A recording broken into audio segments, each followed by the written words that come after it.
Tengo el sumamente placer de tener aquí con nosotros a la doctora Elke Grzybilski, que actualmente es la directora del sitio conmemorativo de Bergen-Belsen y la presidenta de la Fundación de Sitios Conmemorativos de Baja Sajonia.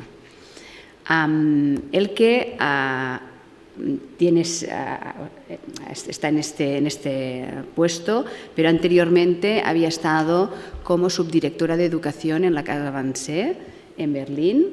Ha sido miembro tanto del primer panel como del segundo panel independiente sobre antisemitismo establecido sobre la base de una resolución del Bundestag, con lo cual es una persona que realmente nos puede aproximar a esta conjunción, diríamos, entre lo que puede ser la educación y de qué manera la educación nos puede o no, que es un poco la pregunta, en este caso de su propia ponencia, hacia lo que podría ser un conocimiento mayor sobre el antisemitismo. Aparte de todo esto, yo he tenido el gran placer de que ha sido realmente la persona que a mí me ha acompañado en mi proceso como educadora sobre el Holocausto.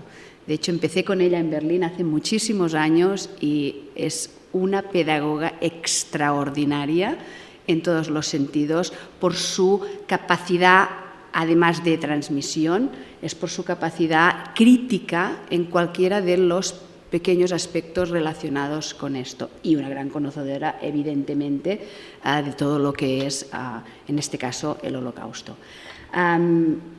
Sin más, muchísimas gracias.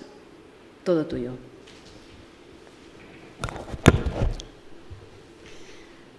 Muy buenos días y Marta, muchísimas gracias por esta cálida bienvenida. Agradezco la invitación que me lleva a una cátedra que está relacionada con la historia de Bergen-Belsen, porque Simone Weil fue liberada en Bergen-Belsen el 15 de abril de 1945. Su madre murió allí, pero hay una relación. Yo quiero, antes de entrar en la presentación, quiero mencionar dos cosas específicas. La primera es que a pesar de que siempre se dice, qué bueno su español, pido perdón de que mi español es limitado. Yo prefiero hablar sin un texto escrito, pero eso a veces lleva que me van a faltar palabras y entonces les voy a pedir ayuda. Y lo otro es, la SS destruyó el registro completo del campo de concentración de Bergen-Belsen. Por ello, existen solamente imágenes del campo de prisioneros de guerra y existen sobre todo imágenes que ustedes conocen porque llegaron a ser iconográficos de la liberación de los ingleses. A medida que voy a desarrollar mi ponencia, ustedes van a entender que yo en muchos casos prefiero no usar esas imágenes. Eso también está relacionado al tema del antisemitismo, o sea que hay varias partes en mi ponencia donde ustedes solamente van a encontrar texto en la presentación y las imágenes yo las voy a describir, pero no las voy a usar. Hay dos situaciones en que tengo que usar imágenes a pesar de que contradicen lo que acabo de decir, porque son imágenes muy fuertes. Lo que yo quiero intentar con mi presentación es mostrar los diferentes aspectos que alguien que decide de utilizar educación sobre el Holocausto para la prevención de antisemitismo o racismo tiene, en mi opinión, tener en cuenta. Y por eso he decidido que quiero comenzar con la presentación de Bergen-Belsen como un aspecto de reflexión que creo que los sitios de memoria tienen que tener en cuenta. Yo quiero seguir con los deberes que, en mi opinión, los sitios de memoria tienen. sigo con las expectativas del público y de la política. A la política me refiero el discurso político. Creo que no es solamente un discurso en Alemania, sino es un discurso internacional de la política en referencia a la prevención de antisemitismo, racismo y otros fenómenos de discriminación. Luego sigo al ámbito o margen del trabajo que yo creo en el que nos movemos trabajando sobre el Holocausto, y luego voy a llegar al punto qué es lo que yo creo que los sitios de memoria pueden cumplir en este contexto, cuáles deberían ser los estándares de trabajo para poder cumplir esas metas, pero también dónde veo yo los riesgos al relacionar el Holocausto o la educación sobre el Holocausto con la prevención de antisemitismo. Yo comienzo con Bergen-Belsen porque nuestra experiencia es que la mayoría del público tiene dos asociaciones o dos imágenes cuando escucha Bergen-Belsen. Primero es el lugar donde murió Ana Frank. Ese es el primero. Y el segundo es que la mayoría del público llama al sitio campo de concentración Bergen-Belsen, lo que nosotros no hacemos. Y que llamando el sitio así, campo de concentración, que lo relacionan con imágenes que tienen de Auschwitz, de Buchenwald, de Sachsenhausen, o sea, portones con esas insignias cínicas del régimen nazi, cada cual lo que se merece, trabajo libera, etc. Y lo que ustedes ven aquí es el portón de Bergen-Belsen, que toda su existencia permaneció algo no finalizado, algo que todavía está en trabajo y que no representa por nada las imágenes que la gente tiene de un campo.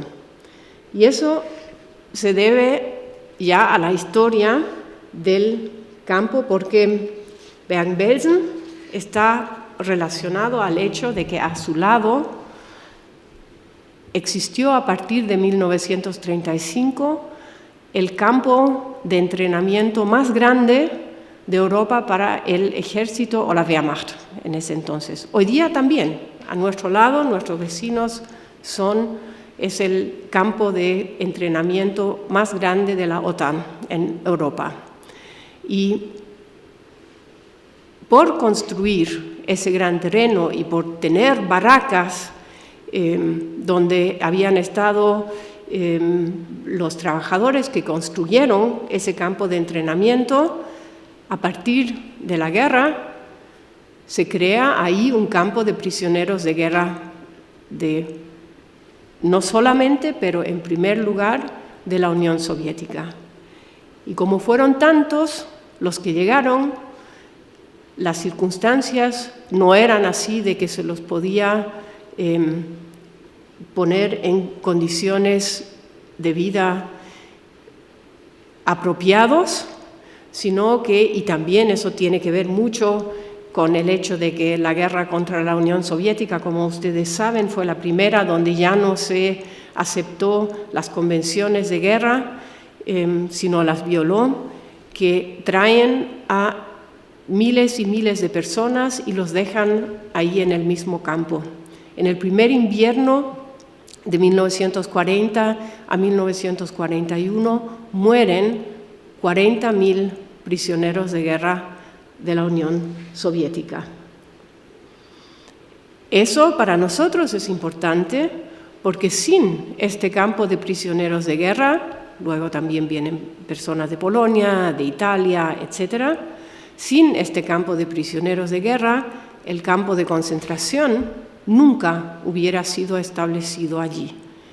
Porque cuando el régimen, lo llamo siempre el régimen, pero son Himmler, Eichmann está involucrado, la Cancillería alemana está involucrada, deciden de crear un campo con prisioneros que se quiere intercambiar, ¿se dice intercambiar? Sí, perfecto. Con alemanes que están internados en todo el mundo, en los Estados Unidos, en Latinoamérica, hay campos de internamiento en otros países, y se quiere tener prisioneros para cambiarlos contra divisas, porque el Estado necesita dinero. Buscan un lugar que no es tan conocido. Dachau, Buchenwald, Sachsenhausen, estos lugares ya están, se puede decir, quemados. O sea, hay muchas imágenes y mucho conocimiento que existe en la población y también la población internacional. Y por eso eligen un lugar que es totalmente desconocido, que es Bergen-Belsen. Y las SS, el ejército, que son los guardias del campo de prisioneros de guerra, pasa algunas barracas a las SS, que recién llegan ahí en ese momento, para ese campo de intercambio. A medida que se va desarrollando la guerra, llegan otros grupos. Llegan primero hombres que han sido trabajadores esclavos y que están en tan mal condición que se dice que son llevados a Bergen-Belsen para curarse. Lo que con las condiciones que, a pesar de que las familias pueden estar juntas, a pesar de que hay una vida un poco diferente a otros campos de concentración, las condiciones en general también son muy malas y también son muy parecidas a los campos de concentración en Alemania. Luego de esos hombres traen a mujeres de Auschwitz con la meta de usarlas como trabajadores esclavos. Y después ocurre algo que, como la guerra va desarrollándose, y ustedes saben que los alemanes van perdiendo, a medida que la frontera se mueve más y más al Reich, los campos del este y otros campos de concentración son evacuados y todos los prisioneros son llevados a Bergen-Belsen. Y si les dije al principio que eran algunas barracas que la Wehrmacht pasó a las SS, pueden imaginarse que un campo que estuvo construido para algunas miles de personas no está hecho para 10 miles de personas que llegan en especialmente fines del 44 hasta abril del 45. Y eso lleva a las imágenes iconográficas que ustedes conocen, que es un campo donde epidemias surgen, donde hay miles y miles y miles de muertos. Después de la liberación mueren otros 14.000 personas después de la liberación por causa del sufrimiento de antes. Entonces, con esto ustedes pueden ver que Bergen-Belsen es diferente, también diferente, porque para no permitir que las epidemias puedan llegar a otras vecindades, los ingleses deciden quemar todos los restos de las barracas que existen y las queman en mayo de 1945. Y un otro elemento también hace diferente a Bergen-Belsen, porque lo que hacen los ingleses al llegar en la liberación es tomar a los sobrevivientes y crear en el campo de entrenamiento del ejército un hospital, y de ese hospital, por la situación, que hay miles de personas que no tienen dónde ir porque sus familias en el este han sido asesinadas, porque las vecindades, ustedes conocen la historia, en Polonia hay un antisemitismo, todavía no hay la opción de ir a Palestina, los ingleses no lo quieren, entonces Bergen-Belsen también tiene la historia de un campo de displaced persons de 5 años.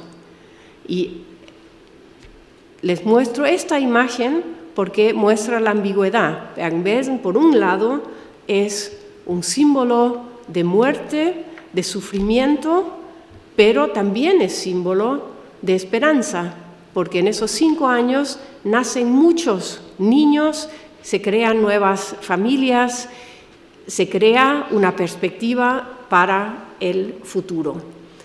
Y la historia del campo de intercambio y el campo de Displaced Persons es responsable porque nosotros, por ejemplo, el tema que ya se maneja desde hace unos 10 años, los testigos que están muriendo, para nosotros no es tema. Nosotros en septiembre tuvimos un encuentro con 60 sobrevivientes, porque los hay en gran cantidad. Pero lo que sí es relevante para nosotros, que a diferencia a otros campos de memoria, sitios de memoria en campos de concentración, donde ustedes conocen, hay fundamentos de las barracas, hay caminos, etc. En Bergen-Belsen, fuera de los edificios de la Wehrmacht, que no están cerca de este lugar que ustedes ven aquí, nosotros tenemos que manejar un cementerio, porque lo que hay son fosas grandes, lo que ustedes pueden ver, no tengo con qué mostrar, pero aquí atrás, por ejemplo, es una de las grandes fosas que están en el camino, siempre con las cifras. Aquí están enterrados 500, 1500, 2000, etcétera, personas. O sea, es un cementerio. Es un cementerio donde familiares e instituciones ponen piedras de conmemoración que no indican un lugar exacto, que aquí una persona estuvo enterrada, pero para conmemorar que en algún momento, en algún lugar de este sitio se encuentra esta persona, se encuentran los restos de esta persona.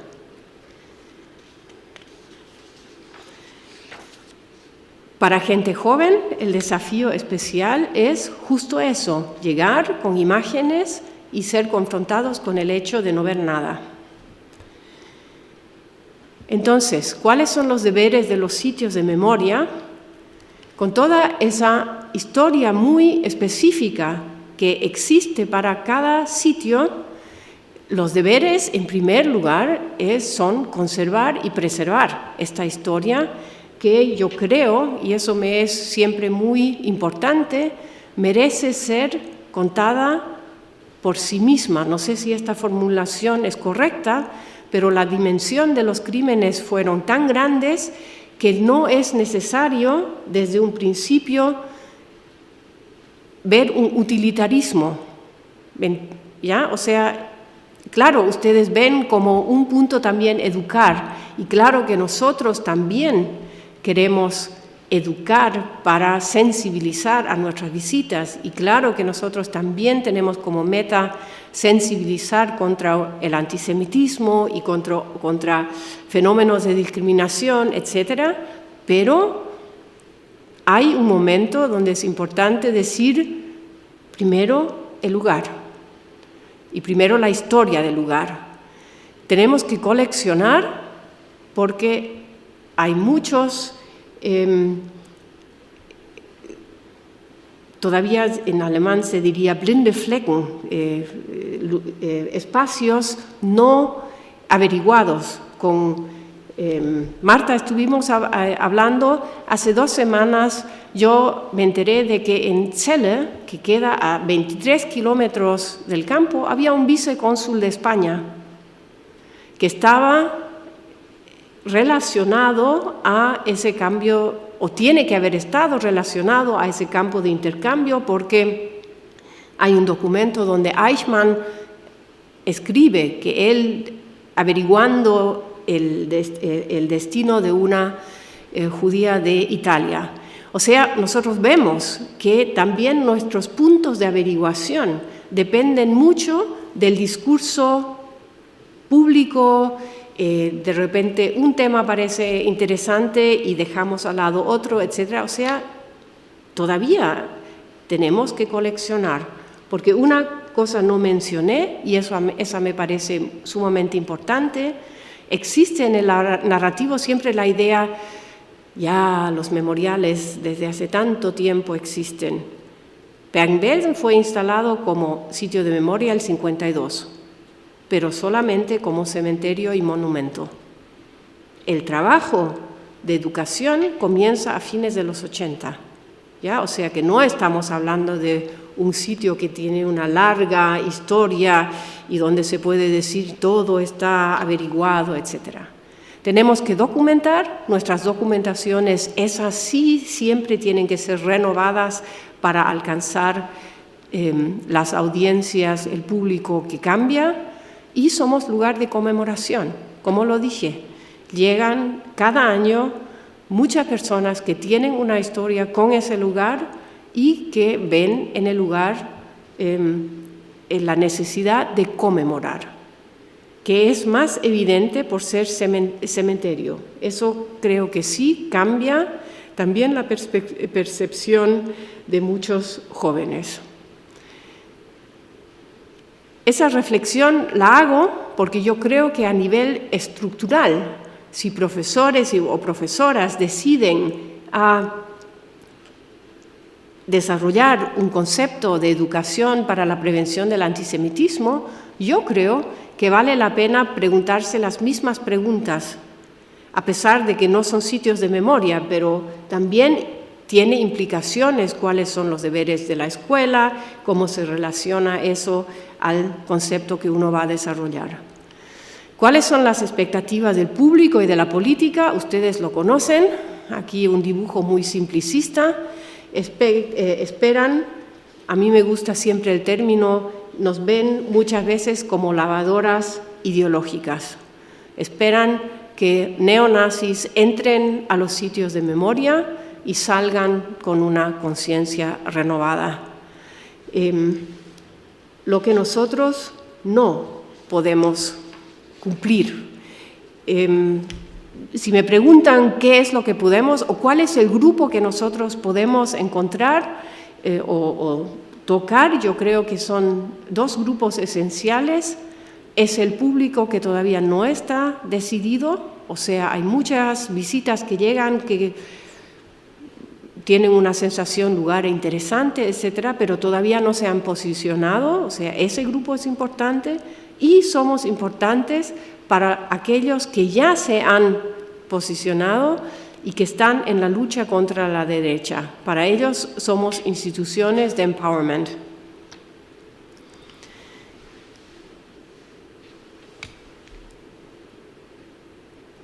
Yo creo que tenemos que estar siempre conscientes de que trabajamos en un ámbito o margen que es muchas veces ambiguo. Tenemos nuestras exigencias propias que, por ejemplo, tocan lo que nosotros pensamos de la importancia del lugar. Tenemos el discurso y el actuar del público, o sea, tenemos que estar conscientes de que después de una visita en nuestro lugar, muchas de nuestras visitas vuelven a su contexto, que puede ser muy contradictoria a lo que nosotros les vamos a contar, y también las expectativas de las visitas mismas pueden ser muy diferentes o pueden ser tan diferentes a lo que van a experimentar, que tenemos que estar conscientes que, por ejemplo, un concepto de 3 horas puede ser que no llegue a cambiar sus propias vistas o imágenes del lugar porque es demasiado corto. Yo sí creo que nosotros podemos cumplir un rol en la prevención del antisemitismo. Yo creo que si la visita es exitosa, podemos definir luego qué significa éxito en este contexto.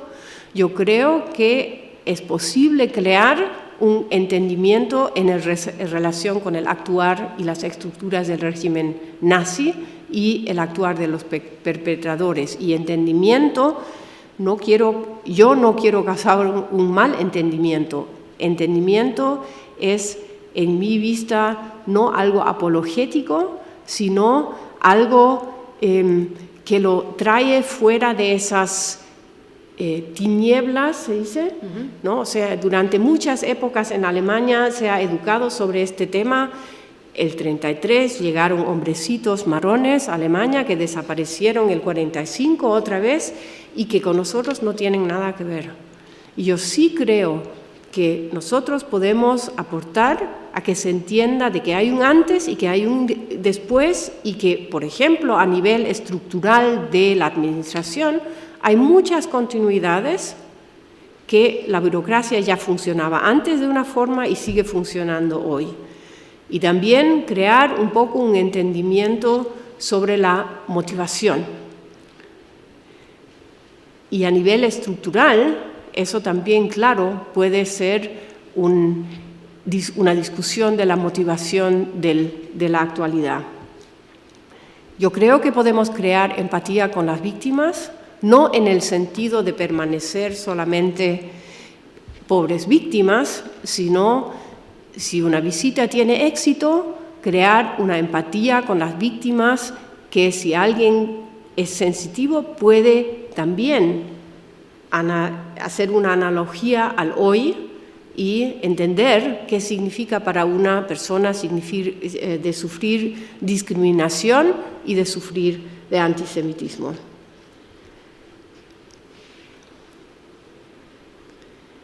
Eso solamente funciona, yo no sé cómo estoy con el tiempo todavía. Tranquila, pues, muy bien.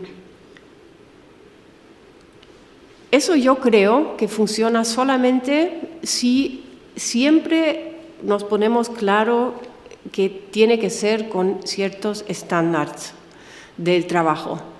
No sé si la palabra correcta es abrumar, overwhelming, sí, o sea, es un problema que ustedes quizá también conocen.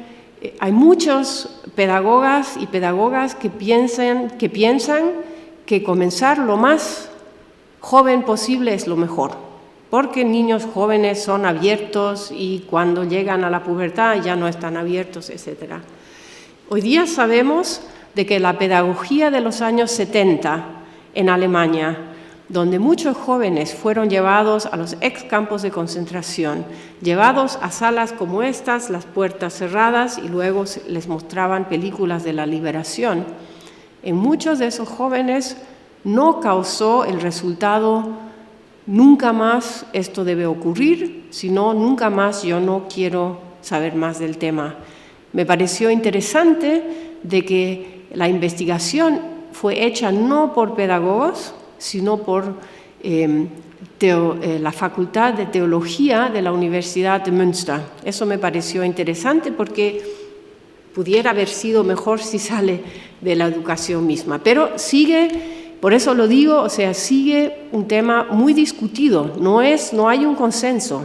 Hay muchas, hasta hoy día hay muchas personas que dicen que quieren hacerlo muy temprano y eso me parece más problemático aún, cuentan toda la historia ya en la primera vez y no se ponen de acuerdo cuáles son competencias de educación en diferentes edades. Nosotros, en mi vida de profesional antigua, en la Casa de la Conferencia de Wannsee, hicimos muchas veces la experiencia de que queriendo trabajar el tema de los perpetradores en la clase novena, que sería edad 14-15, los jóvenes no estaban en condición de abstraer y permanecían siempre en la descripción de los crímenes y la perspectiva de las víctimas, lo que es bueno. O sea, yo creo que necesitamos un currículum que analiza qué se puede hacer, a qué edad, y no hacer siempre lo mismo, sino andar agrandando las perspectivas para también no causar ese fenómeno de otra vez, ¿no? Siempre estamos haciendo lo mismo. Yo creo que el segundo estándar tiene que ser que tenemos que dar una voz a las víctimas. Y que a lo que voy, eso para ustedes no va a ser nada nuevo, no manejarlos con los documentos como los que sufren las ideas que los perpetradores han tenido, ¿no? Había la ex directora del Museo Judío en Berlín una vez dijo, los perpetradores actúan y las víctimas lloran. Es un poco exagerado, pero así es, ¿no? Y si uno comienza a investigar, uno ve que en muchas situaciones las víctimas también actúan y es sumamente importante presentarlos actuando, tomando sus decisiones a pesar de que muchas situaciones no eran donde podían tomar decisiones. Mostrarlas con sus biografías que comienzan antes del 33 y también en muchos casos terminan después del 45, y multiperspectividad en el sentido de conectar las dos perspectivas y no lo que existe en muchos sitios de memoria, que se tiene en un lado los perpetradores y en el otro las víctimas. Tiene que ser una historia relacionada, la una con la otra, entangled, me gusta como palabra. Y multiperspectividad, también me refiero al tema de no contar la historia de una perspectiva nacional como ocurre en Alemania. O sea, a pesar de que siempre decimos el holocausto, el nacionalsocialismo es un tema europeo o global, hay muy poca gente que puede imaginarse que hay relaciones con otros países. Y como vivimos en sociedades que siempre han sido sociedades migratorias y por los planes geopolíticos del régimen nazi, no es por casualidad que hay relaciones con cada lugar del mundo, directamente o indirectamente por la situación colonial o postcolonial. Eso también me parece un estándar muy importante porque vivimos en una sociedad o en sociedades diversas y tenemos que ofrecer a todos juntos un punto de conectar. Yo creo que es importante una reflexión desde la perspectiva de los perpetradores. ¿Qué significa eso? Una de las trampas más grandes en trabajar el antisemitismo es de tratar de relativar ciertos prejuicios a partir de las víctimas. El más conocido existe el estereotipo de que todos los judíos eran ricos. Y entonces uno comienza a argumentar y decir, no, pero si había muchos, solamente tal porcentaje era, etcétera, etcétera. Y eso es un riesgo porque uno entra en un socavón, ¿cómo se dice? Una calle que no tiene una... Un cul-de-sac, le llamamos. Un callejón. Salida. Sí. ¿No? Entonces, yo creo que siempre es importante en el momento que vienen esos prejuicios, muy rápidamente ir al nivel de preguntar por qué es tan importante para los perpetradores de pensar eso, a pesar de que se puede, ¿no? Y claro, se puede meter también pruebas de que no funciona, pero más rápidamente entrar por qué te es tan importante, de qué ganas tú si todos, o diciendo que todos los judíos fueron ricos. Eso me parece importante. Siempre vamos a llevar a los riesgos, ahí voy a explicar qué veo como riesgo de este punto, que me parece importante, pero igual, o sea, yo creo no tratar de contradecir a prejuicios y visiones antisemitas de la perspectiva de los judíos, ¿no? También hay educadores o educadoras que les gusta usar imágenes, ¿no? Aquí esta persona no tiene una nariz grande, es rubia y tiene los ojos azules. No, eso es muy peligroso, porque ¿qué hacemos con judíos que de repente tienen algo que ver con las imágenes de los nazis, ¿no? Entonces, por eso, no de la perspectiva de las víctimas, sino siempre cuestionar por qué los perpetradores divulgan ciertas imágenes. Y también me parece sumamente importante poner muy claro la diferencia entre el pasado y el presente. Yo tengo mis dudas en proyectos que dicen el antisemitismo del pasado es lo mismo como del hoy. Para las víctimas no hace una diferencia, ¿no?, en su sufrimiento, eso sé, pero hay una diferencia que es muy importante. En tiempos de dictadura era más difícil hacer algo, hoy día es más fácil hacer algo. Y eso yo creo que es muy importante diferenciar cuáles son los contextos en los que ocurre la discriminación, en los que ocurre el antisemitismo, en los que ocurre el antisemitismo. Y después faltan dos cosas que me olvidé, pero que las quiero añadir. Primero, yo creo que es sumamente importante que la organización de los contextos educativos tienen que estar en consonancia con la meta de aprendizaje, ¿no? Nosotros queremos que nuestras visitas aprendan algo para la democracia. Si la visita está organizada de forma totalmente no democrática, eso contradice a lo que yo quiero lograr, ¿no? O sea, si un profesor dice que va a traer a su grupo sin involucrarlos, yo no creo que existe un voluntarismo total, no creo. Y no porque los jóvenes son malos, sino porque en sus vidas están en otro punto y es legítimo que quieren otras cosas. Y por esa razón yo creo que está bien si un profesor o una profesora decida, yo quiero visitar un sitio de memoria.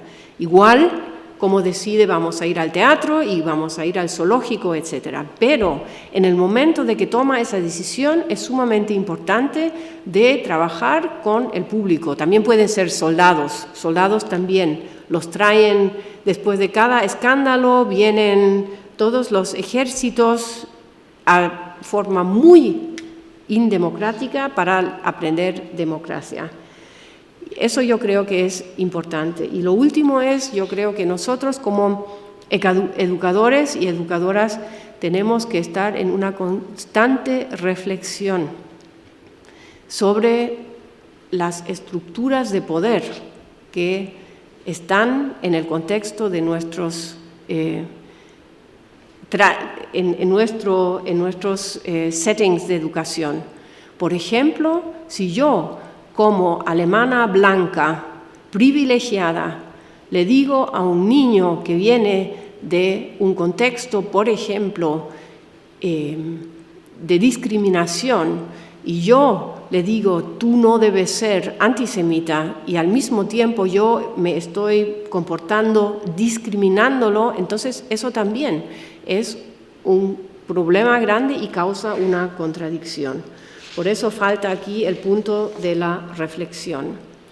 ¿Cuáles son los riesgos? Los riesgos son justamente que trabajando sobre el Holocausto en relación a prevención del antisemitismo es que si no cuidamos los estándares podemos correr el riesgo de enseñar antisemitismo. Nosotros siempre creemos que las imágenes, las caricaturas que nosotros conocemos, de la que voy a mostrar una, es conocida para todo el mundo. No lo es. Entonces, tenemos que estar conscientes que muchas veces somos nosotros los que les enseñamos ciertas ideas. Voy a volver a este punto. El otro riesgo es intimidar y espantar a los participantes. Eso se refiere a lo que yo dije antes.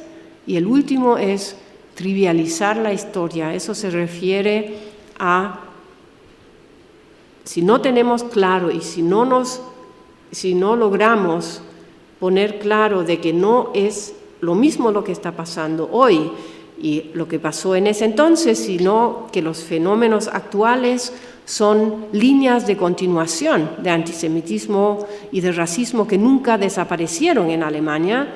Entonces tenemos el problema de trivializar. Los ejemplos, esta imagen, por ejemplo, imágenes como esta van a encontrar en muchas exposiciones. Nosotros vamos a publicar en enero, creo que salen los materiales, y vamos a hacer el ensayo por primera vez de no usar ni una imagen de estas, sino de presentar la diversidad de biografías judías en relación a la historia de Bergen-Belsen, y luego entrar con ejercicios donde los participantes pueden reflexionar sus visiones o sus imágenes antisemitas. Yo no puedo decirles ahora si eso va a funcionar o no, pero lo vamos a tratar por primera vez para no usar ni una de esas caricaturas antisemitas que existen. Esta es una imagen del campo de prisioneros de guerra y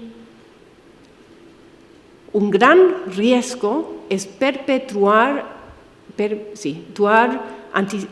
aquí en este caso es racismo o antislavismo, si queremos, donde se usan las fuentes de los victimarios, de los perpetradores, solamente ilustrativamente para ilustrar la situación, y no se ve que se está reproduciendo el racismo, porque esta imagen viola en una forma muy alta la dignidad de las víctimas. Y esa reflexión falta, esa reflexión tenemos que hacerla. ¿Con qué intención fueron tomadas estas fotos? ¿Quién las tomó? Etcétera, etcétera. Y esta imagen está en la exposición de Bergen-Belsen, que yo no la hice. Y cuando hagamos una nueva, esta foto definitivamente no va a estar. Otro riesgo, y ustedes ven aquí términos alemanes, es si no se usa críticamente el lenguaje. Ustedes saben que el régimen nazi era uno perfecto para el uso de eufemismos. Y es impresionante ver cómo estas lenguas han entrado también al sistema educativo, que se usan esas palabras de la misma forma como se las usaba en ese entonces, también de forma muy descriptiva, y yo creo que tenemos que reflexionar siempre qué es lo que uno está transmitiendo también con el uso de las palabras.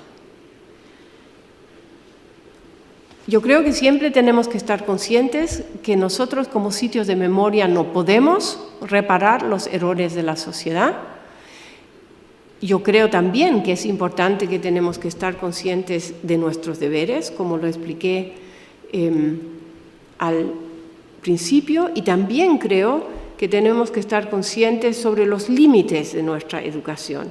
Y a partir de ese negacionismo, en cierta manera, yo creo que podemos desarrollar conceptos que estén adecuados al lugar y que puedan aportar, pero que no puedan solucionar solos.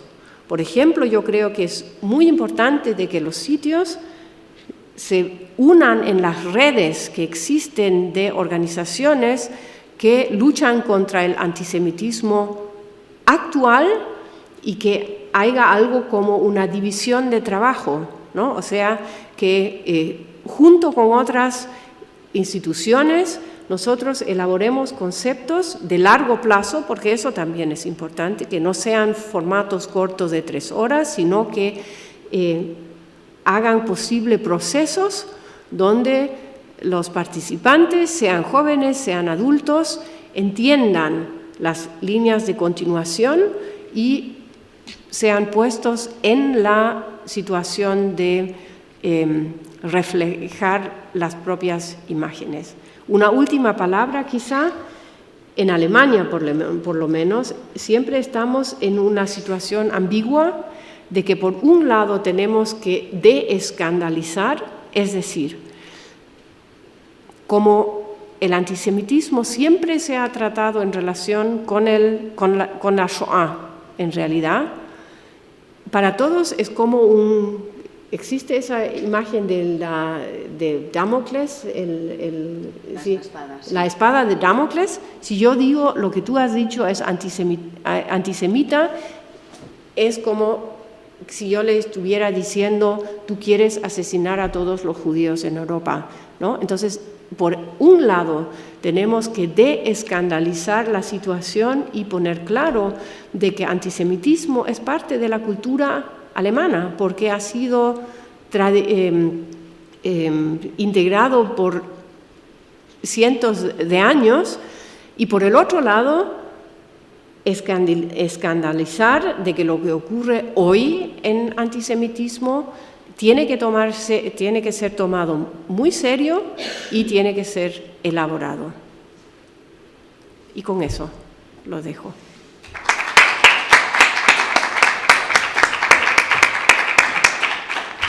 Muchísimas gracias, Elke. Como siempre, tu estructura y sobre todo tu posicionamiento crítico creo que abre una cantidad de interrogatorios encima de la mesa muy interesantes. Daría paso, si acaso, a las personas que tengan alguna pregunta.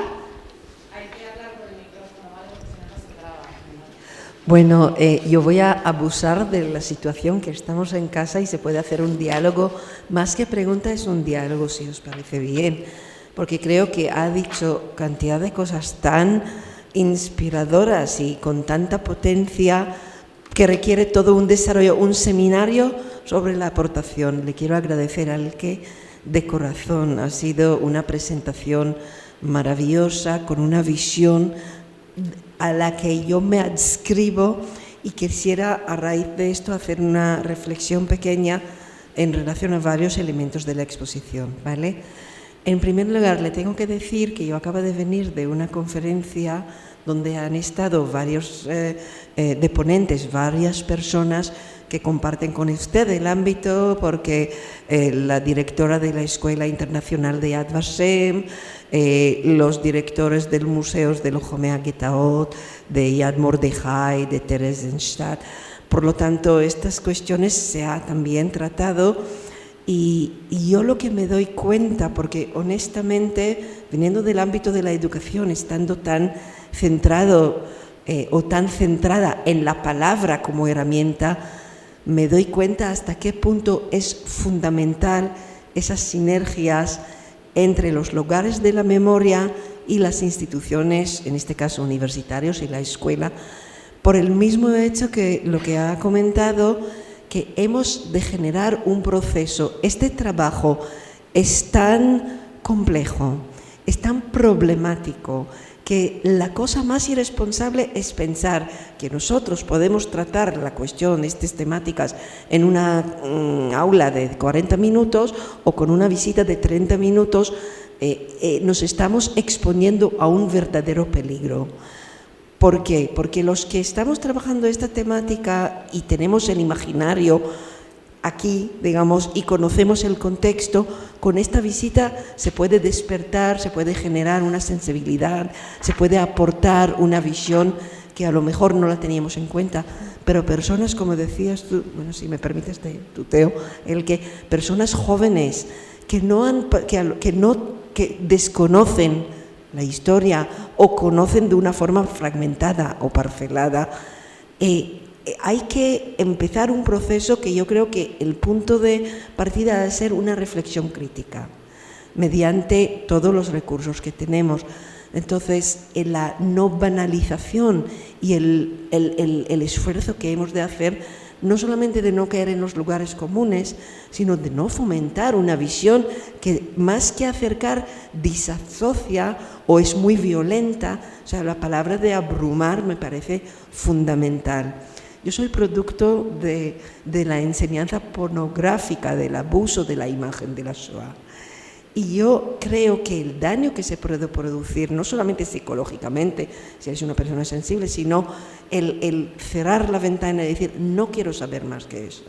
Porque el intento, que es lo que yo creo que el gran logro que hacéis, de superar las narrativas, no de la muerte y la deshumanización, que sí que es importante que se conozca, pero que el peligro es que cuando es tan deshumanizado, esto no forma parte de mi entorno, no puede ocurrirme a mí, yo en la vida formaré parte de actos como eso. Por lo tanto, este planteamiento que tú nos ofreces, que es el reflectivo, crítico, donde yo me doy cuenta que en cualquier momento el perpetrador o la víctima puede ser yo, creo que es fundamental.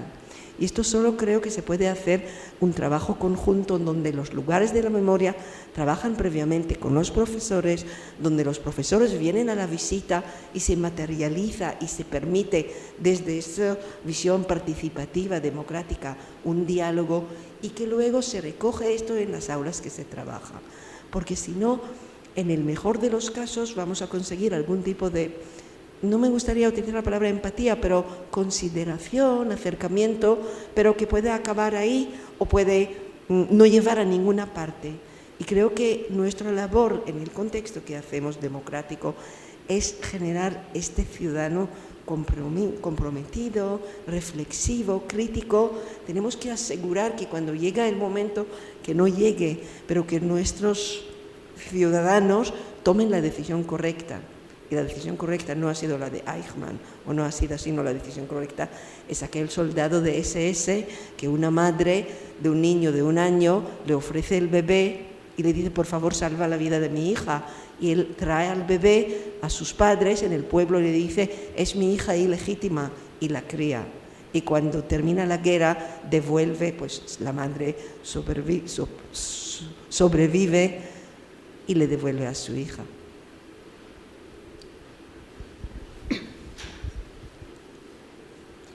Bueno, muchísimas gracias, de verdad, me ha encantado escucharla. Como no nos conocemos, soy Gonzalo Jover, el decano de esta facultad, de la Facultad de Educación, y me ha gustado mucho, sobre todo, escucharla aquí, la idea de que con la educación hay que tener mucho cuidado. A veces la gente piensa, bueno, vamos a educar en esto, vamos a educar en aquello, como si fuese algo realmente evidente, y no lo es. Llevamos discutiendo muchísimo durante décadas cómo educar en esto, y lo que pasó nos ha enseñado mucho de determinadas cosas que no podemos hacer o que no debemos hacer. Lo que sobre todo me ha gustado es creo que es lo que ha intentado transmitirnos, de que a veces una educación mal hecha es peor que no hacer nada. Así que muchísimas gracias.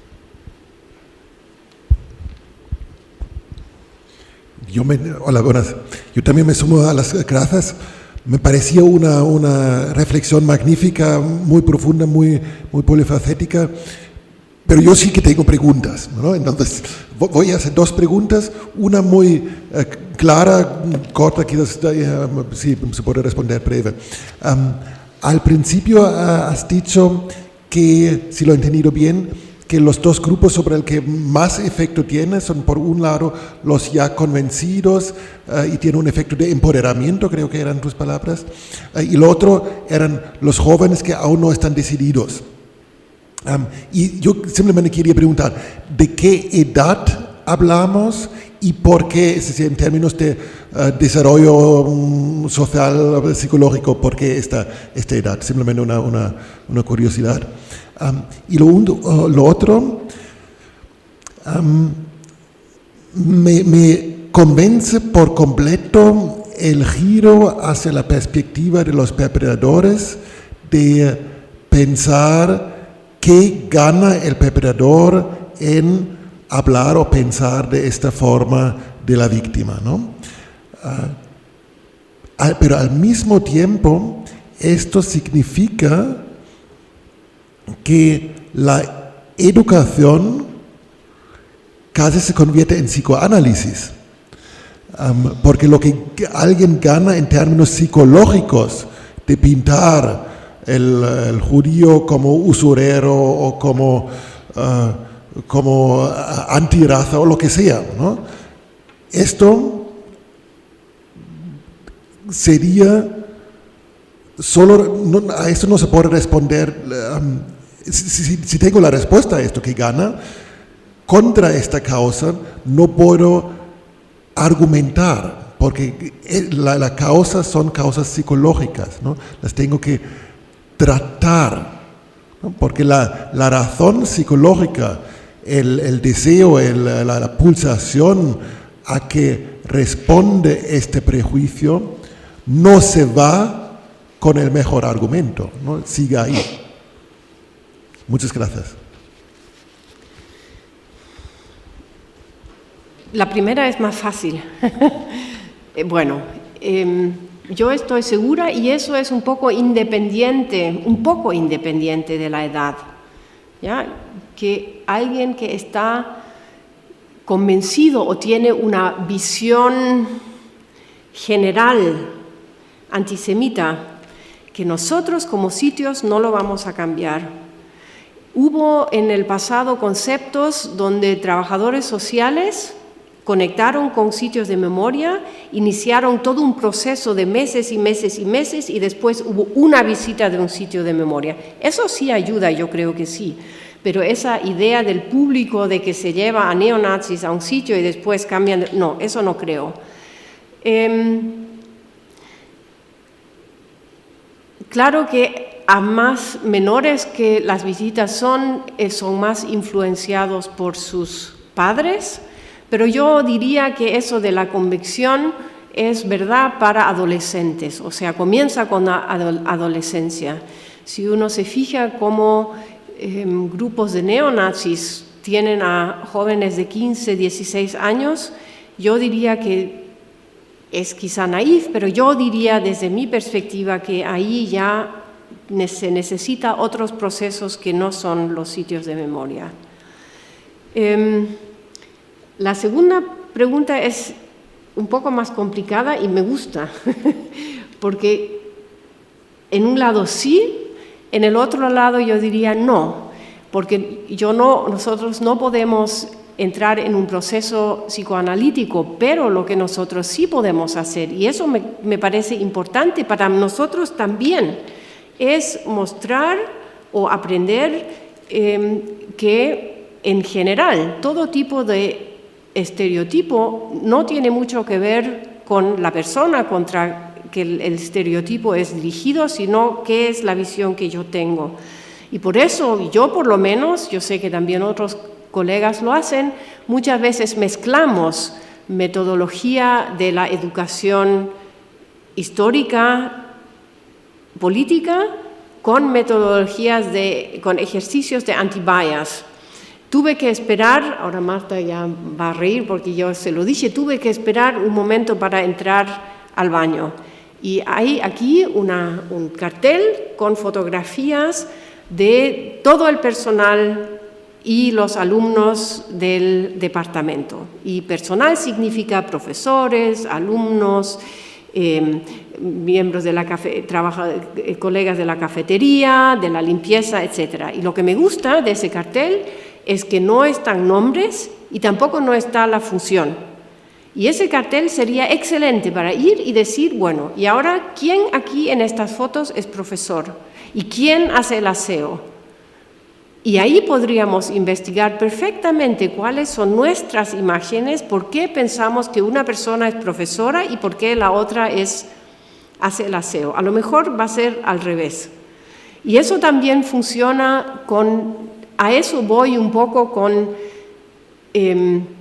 usar ejercicios del terreno de anti-bias para dejar reflexionar a nuestros grupos que muchas veces, probablemente en la mayoría, lo que uno piensa sobre los judíos, los Sinti y Roma, tiene más que ver conmigo que con ese grupo. Lo que sí es complejo es justamente ese proceso de hasta qué punto uno lleva a los grupos a las ideas de los victimarios. Tomemos las leyes de raza de Nuremberg, por ejemplo. Hasta un cierto punto tenemos que llevarlos a este modo de pensar, justamente con la meta que dije, pero siempre es la pregunta ¿hasta qué punto? ¿Dónde lo sacamos otra vez para no reflexionar? Y claro, cerca de esa idea están todas las ideas de la, ¿cómo se dice?, de la psicología, o sea, de los elementos psicológicos, que me parecen súper interesantes. Yo, en general, los dejo un poco al lado y trato de mostrar, al lado de la psicología, que los perpetradores, hasta un cierto modo, no se comportaron muy diferentes de lo que somos nosotros. O sea, mi punto es más cómo los valores degeneraron entre 33 y 41 y que por qué en el 41 muchos de los, por ejemplo, policías que fusilan ni siquiera se preguntan si hay que hacerlo o no, porque es el punto en el que están. Yo no sé si me explico bien, yo creo que es importante, yo no sé hasta qué punto soy muy competente en ver ese o trabajar ese aspecto. Vale, yo quería comentar también algo. Yo soy la responsable de comunicación de la Federación de Comunidades Judías de España y la Federación está trabajando desde hace años para que el tema del Holocausto entre en los planes de estudio de las diferentes comunidades autónomas, porque eso es lo primero. O sea, si no se sabe mínimamente lo que es muy difícil avanzar o entrar por esa puerta, ¿no?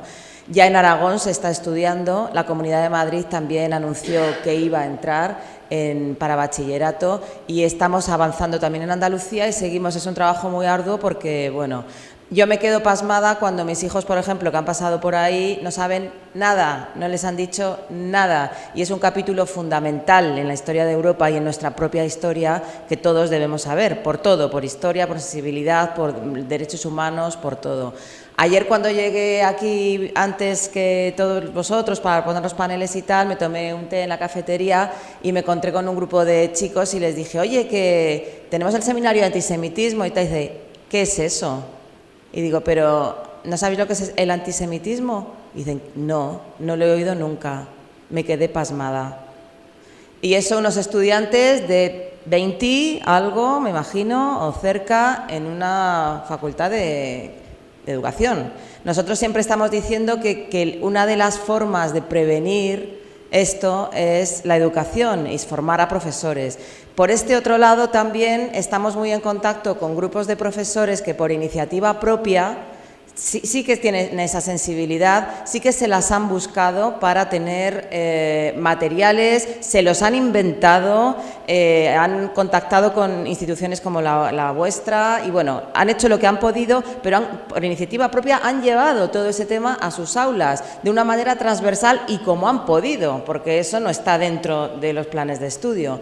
Hace unos días, ya termino con esto, a unos alumnos, que preguntabas por la edad, Beno, unos alumnos del Instituto del Sports han estado haciendo un viaje por Polonia motivado y movido por las profesoras que están con estos temas. Yo, bueno, por la información que tengo y el contacto que tengo con ellos, funciona con todos. Con todos, o sea, algo toca la sensibilidad de estos chavales y son chicos de instituto, de secundaria y bachillerato. Y luego, ¿qué pasa a lo largo de la vida? No sabemos, a lo mejor les impacta y todo eso se va pasando y queda en nada, pero a lo mejor no. Lo que sí está claro es que la experiencia la han tenido. También hemos hecho viajes de memoria nosotros con jóvenes de las diferentes confesiones y han funcionado. O sea, más vale hacerlo y más vale ir que no hacerlo, porque si no nos encontramos como esto, no saben ni lo que es el antisemitismo.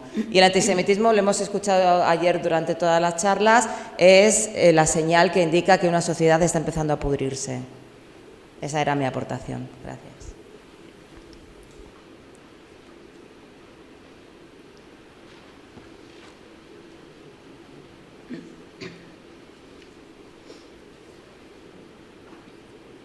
¿Se me oye? Sí. Bueno, muchísimas gracias por su conferencia. Yo soy historiador y aquí uno de los temas troncales es la memoria histórica, lo que ha abarcado usted, la memoria histórica, cómo estudiarla, cómo adaptarla para los diferentes públicos. A mí es un tema que me choca muy de cerca y en la Facultad de Geografía e Historia hay constantes congresos y seminarios sobre memoria histórica y sobre cómo tratarla. En nuestro caso tratamos más el tema del racismo contra la población negra, está muy presente por el tema del esclavismo. Quizás hay un hándicap en Geografía e Historia que es el casi inabarcado antisemitismo, sobre todo en el siglo XIX.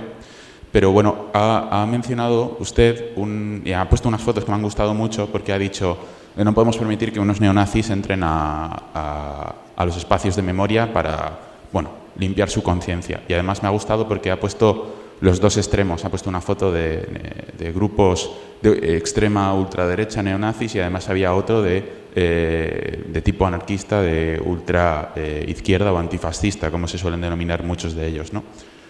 Y entonces yo llego a una pequeña idea cuando pone esas dos fotos y es si los espacios de memoria relacionados al Holocausto son utilizados con fines políticos por diferentes entidades. Y a mí se me ocurre, un ejemplo que se me ocurre pueden ser, por ejemplo, juventudes sionistas, por ejemplo, que puedan utilizar los campos de concentración para promover la ideología sionista. ¿Y por qué digo esto? Independientemente de que uno sea sionista o no, porque hace unos días se hizo viral en redes sociales, yo estoy trabajando ahora las redes sociales con mi maestro, y me encontré con un vídeo viral de un exmilitar del ejército israelí que iba al monumento a las víctimas en Berlín, ¿no?, con todo este monumento público que hay, esta arquitectura geométrica, y entonces entraba con la bandera de Israel. Y entonces el guardia de seguridad le decía: usted no puede entrar aquí con la bandera de Israel. Claro, él le respondía: esta es mi gente, ¿no? It's my people. Y le decía: no, es que no puede entrar con la bandera de Israel. Entonces eso me lleva a dos reflexiones. En primer lugar, si hay personas que hacen estas visitas con fines políticos. Y en segundo lugar, no solo si se hace con estos fines políticos, sino quién hace las normas, quién pone las normativas para delimitar en qué medida se entra en los campos de memoria, en estos espacios de memoria histórica, si pueden llevar iconografía, si no pueden llevar iconografía, si pueden llevar banderas, si no. Porque usted ha dicho una cosa muy interesante que me ha gustado, que es en la exposición actual está puesta esta foto, pero cuando entremos nosotros esta foto no va a estar, porque atenta contra la dignidad. Y le veo bastante relación. ¿Quién pone esas normativas? ¿Quién delimita ese acceso a estos espacios de memoria histórica? Muchas gracias y espero que no sea muy compleja la cuestión. Gracias. No es compleja, pero son varias.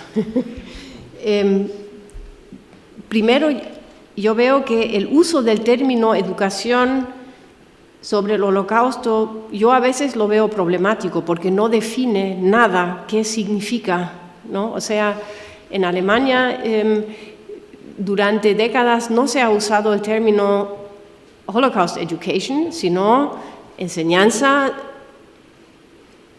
histórica política sobre la historia del nacionalsocialismo. Lo que es súper complicado, pero al final del día más adecuado.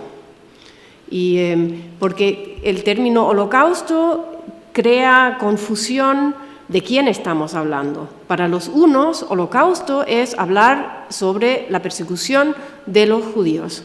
Para los otros es hablar sobre la persecución de todos los grupos, porque el 27 de enero ha sido creado como día de conmemoración de la liberación de Auschwitz, pero en el lenguaje trivial de la población es el día de conmemoración del Holocausto, ¿no? Entonces, por eso yo, por ejemplo, cuando me refiero a la persecución de los judíos, prefiero siempre usar el término Shoah, a pesar de que en general prefiero usar términos en alemán que no permiten esconderse detrás de palabras que gente no conoce, ¿ya?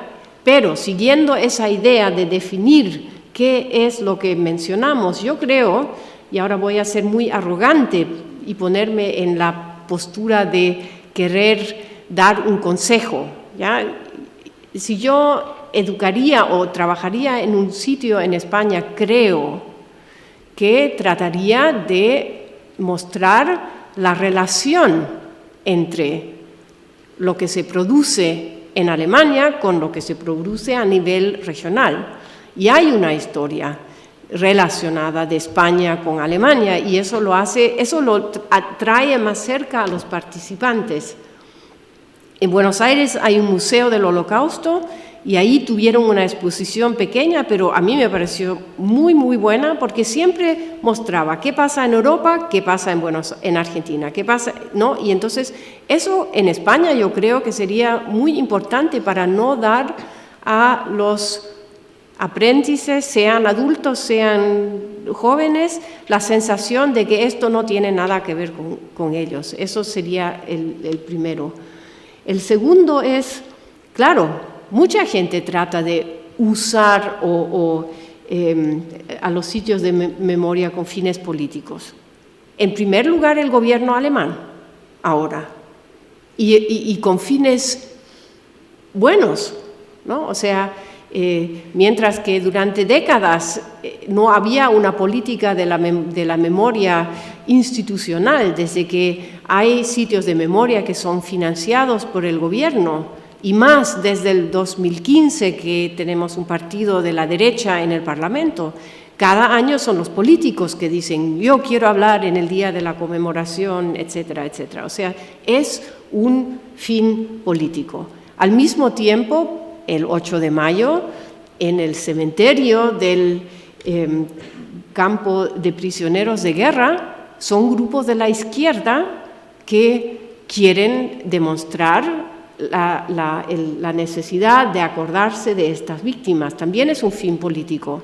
El año pasado estuvimos con un gran problema por la guerra en la Ucrania, porque las embajadas de Rusia y Bielorrusia siempre mandaban ¿cómo se llama? No flores, sino coronas para el día de la liberación. Y nosotros escribimos a las embajadas y les dijimos que este año no queríamos tener flores de ellos, ni quisiéramos su participación, y era un escándalo tremendo.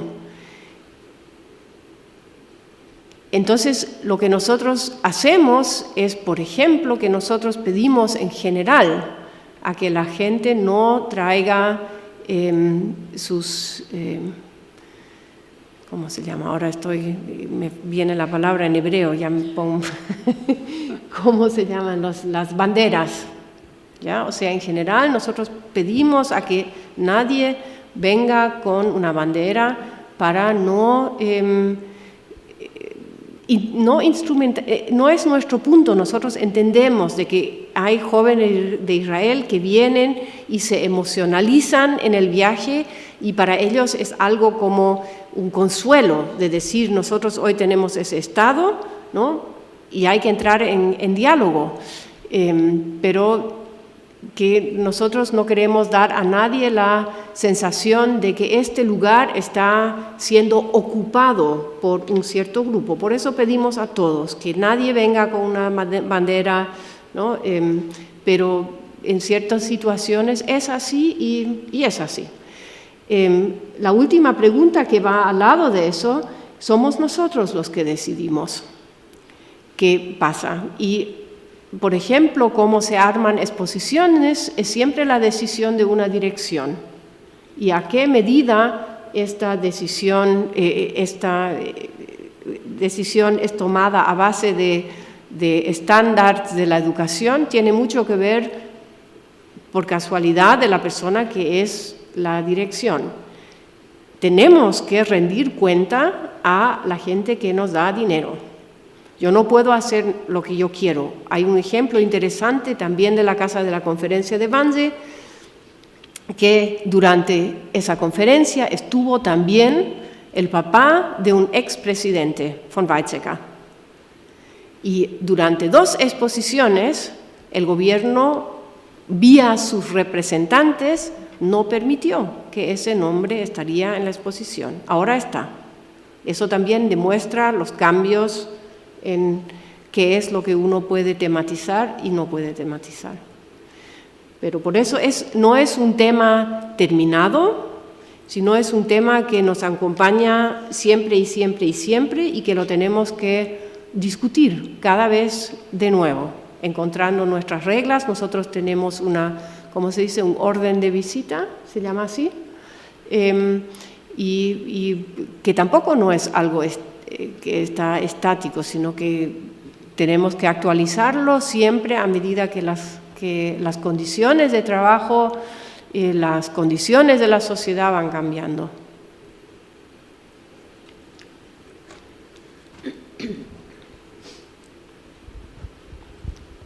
Bueno, muy brevemente, porque ya se está haciendo tarde. Sí, se me ha hacemos, sugerido si acaso, esta esta última discusión pregunta que estamos teniendo ahora, y también con lo que discutíamos ayer por la tarde, Xavier, y con Antonio, y con tu pregunta también. Un problema que tenemos en educación, y por eso me ha encantado su conferencia, es que nosotros no podemos trasladar automáticamente los discursos que se elaboran en otros ámbitos. Ya que estabais hablando de la política y tal, me voy a referir a algo que decíamos ayer por la tarde. Ayer se definía el antisemitismo como una actitud hacia un judío porque es judío. Y yo pensaba, y esto tiene que ver con lo que tú decías, a mí eso pedagógicamente se me queda pobre, porque hay personas que dirán, yo esa experiencia no la tengo, esto no tiene que ver conmigo para nada. Por lo tanto, se lo tenemos que hacer más grande, se lo tenemos que llevar a su campo de experiencia. Y conceptualmente a lo mejor es muy importante que distingamos el antisemitismo del racismo, pero pedagógicamente no. Porque cuando nosotros queramos enseñar el antisemitismo, lo que tenemos que decir, eso es lo mismo que pasa cuando tú ves que alguien patea a un negro en la puerta de tu casa. Es lo mismo, porque es algo de lo que tú puedes tener experiencia. De aquello no. Está, que lo ha señalado ella, el tremendo peso del tiempo. El peso es tremendo, sobre todo con los niños, pues hay que tener mucho cuidado. Yo recuerdo cuando era niño, en los años 60, y a mí me hablaban de la guerra civil. Yo decía, bueno, sí, estaba Viriato y luego vino la guerra civil. Quiero deciros con esto, es una broma. Eso era muy lejos, 30 años para un niño de 6 años, 30 años. Es toda la historia.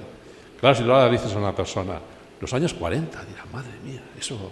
Y todavía van con caballos y la lanza, a lo mejor, por aquella época, porque está tremendamente lejos de su experiencia. Se lo tienes siempre que unir. Pedagógicamente lo tienes siempre que unir. Por eso a lo mejor... es bueno que distingamos el racismo y el antisemitismo, pero pedagógicamente yo no lo tengo tan claro, porque la idea pedagógica es que el antisemitismo es malo como una actitud que se dirige a una persona porque es persona, porque de eso es de lo que yo tengo experiencia. Y cuidado con que las administraciones se pongan a meter esto en el currículum. Con eso hay que tener muchísimo cuidado, porque, insisto, una educación mal hecha es peor que una no educación. Seguirán sin saber lo que es antisemitismo.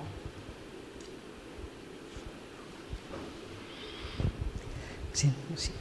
Bueno, si os parece, perdona, sí. Amparo, terminaremos con esta pregunta. Sí, nada, parece muy breve. Correcto? No, muy breve.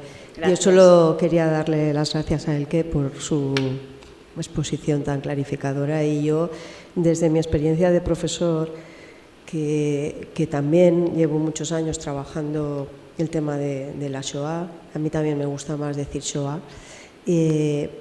yo a veces sí que me asalta una duda, ¿no? Que si una sobreexposición al tema, que esto yo lo hago por una iniciativa personal, porque como muy bien dice María, en nuestros libros de texto de cuarto y de primero de bachillerato, el Holocausto ocupa pues un párrafo, y a mí me parece que como educador es imposible pasar de largo sin hablar de lo que pasó.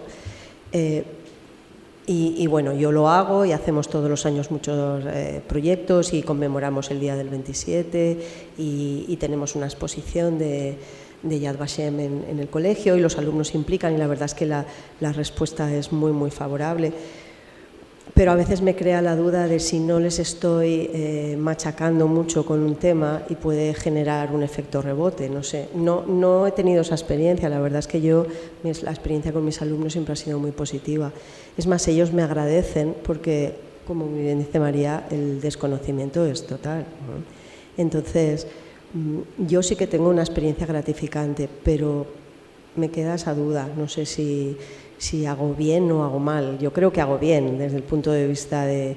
Es que para mí es un deber, es ya una actitud frente a la vida, ¿no? Es decir, yo no puedo dejar que mis alumnos desconozcan una situación como la que pasó.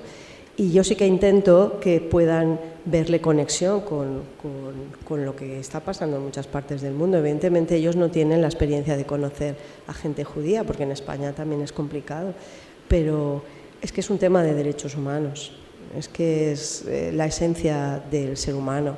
Entonces yo pienso que por ahí es donde tenemos que les resulta lejano, sí, pero tan lejano como les resulta la dictadura de Franco ya. Quiero decir que si fuera por eso no haríamos nada, porque todo les resulta muy lejano, ¿eh? Entonces, bueno, pues eso es un hándicap que tenemos los profesores, y luego también eso, que es algo totalmente vocacional hoy en día, porque es lo que tú quieras hacer, lo que tu centro educativo te apoye, los que tengas compañeros que se impliquen contigo. Entonces, no todo el mundo tiene esa situación, ¿no? Pero bueno, yo sí que pienso seguir y creo que a mí me resulta muy gratificante. Y ya sé que a lo mejor pues otros dicen, ¿y por qué no tratas otros genocidios y tal? Bueno, pues que no sé, yo siempre digo, bueno, pues yo este es el que más conozco y este es el que trato, pero no es ni excluyente ninguno de los otros, ¿no? Y bueno, nada más, solo quería decir eso. Muchas gracias. Lo dejamos aquí, ¿os parece? Por tiempo y por... Muchísimas gracias, de verdad, Elke. Bueno, yo... Para mí, a pesar de que te conozco, que hablamos, que hemos dialogado, hemos colaborado alrededor de estos temas y, como tú dices, es un continuum por un lado, pero tampoco es siempre movible, es decir, no es estático. No nos vamos a quedar en el momento de lo que habíamos hecho quizás hace 10 años. Tenemos que seguir porque hay muchos cambios, porque nosotros mismos en nuestras perspectivas también lo estamos cambiando, pero aún así me llevo cantidad de nuevas ideas que creo que sería muy bueno reflexionar sobre ellas en este sentido de forma, quizás ¿no? de trabajo propiamente, no tanto en una exposición. Y, o sea que te invitaríamos siempre que pudiese ser posible a tenerte a nuestro lado en este inicio de nuestro camino hacia esta cuestión. Muchísimas gracias. Gracias a ustedes. Muchas gracias.